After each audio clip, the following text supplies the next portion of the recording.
আসসালামু আলাইকুম। চতুর্থ শ্রেণীর শিক্ষার্থীবৃন্দ, 32 পৃষ্ঠা ইউনিট 8 মাই ফ্যামিলিতে আমরা আজকে 4.1 এর অ্যান্সার লিখব। Write a short composition about your family. তোমার পরিবার সম্পর্কে একটি ছোট্ট রচনা বর্ণনা লেখো। ফলোইং দ্য ক্লুজ, নিচে যে এই ক্লুগুলো দেওয়া আছে এটা অনুযায়ী the use noun and pronoun where necessary. Noun pronoun ছাড়া তো আমাদের সেন্টেন্সে হবে না। যাই হোক, আমি আমার মতো করে লিখেছি, আপনারা আপনাদের মতো করে চাইলে লিখে নেবেন, কোনো অসুবিধা নেই। ক্লাস মাই ফ্যামিলি, এখানে আই এম যার যার নাম, নিজের নাম, সেখানে নিজের নাম। তারপরে I live with my family, আমি আমার পরিবারের সাথে বসবাস করি। দেয়ার আর, এখানে যার যার পরিবারের সদস্যর সংখ্যা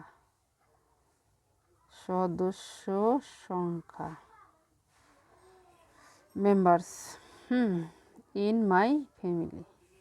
আমার পরিবারে যদি 5 জন হয় তাহলে 5, যদি 4 জন হয় 4, যদি 6 জন হয় 6 মেম্বার্স ইন মাই ফ্যামিলি।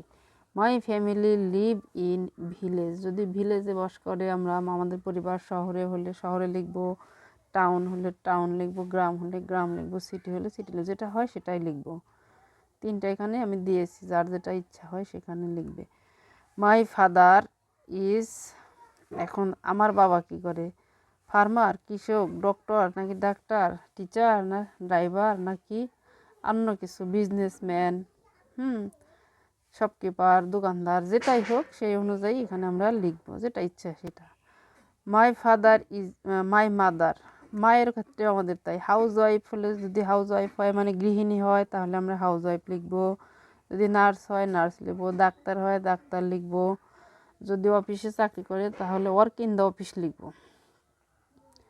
তারপর এখন they help me very much in every work, প্রতিটা কাজ তারা আমাদের সকল ক্ষেত্রে আমাকে সাহায্য করে।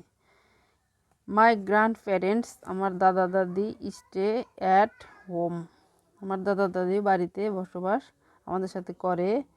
They spend their leisure time, তারা তাদের অবসর সময় আমার সাথে আমাদের সাথে ব্যয় করে। উইথ আস, এই যে I love my family members very much, I love my family members very much. এখন এটা আরও বাড়ানো যাবে, আরও কমানো যাবে, চাইলে আমি 10 লাইনও লিখতে পারবো, 12 লাইনও লিখতে পারবো। এখানে আমি বাড়াতে পারি কিভাবে? যদি লিখতে পারি my father name is, my mother name is, he is 34 বা 36, আমার বাবার নাম, আমার বাবার বয়স 34 বছর বা 35 বছর, সে অফিসে চাকরি করে, সে অবসর সময় আমাকে সাহায্য করে। তাহলে আমরা এইভাবে বানায় কিন্তু অনেক কিছু লিখতে পারবো। যাই হোক, আমি একটু শর্ট করে লিখেছি, যদি কারো ভালো লাগে অবশ্যই খারাপ কোনো মন্তব্য করবেন না, আর ভালো না লাগলে চলে যাবেন, সমস্যা নেই ভিডিও থেকে।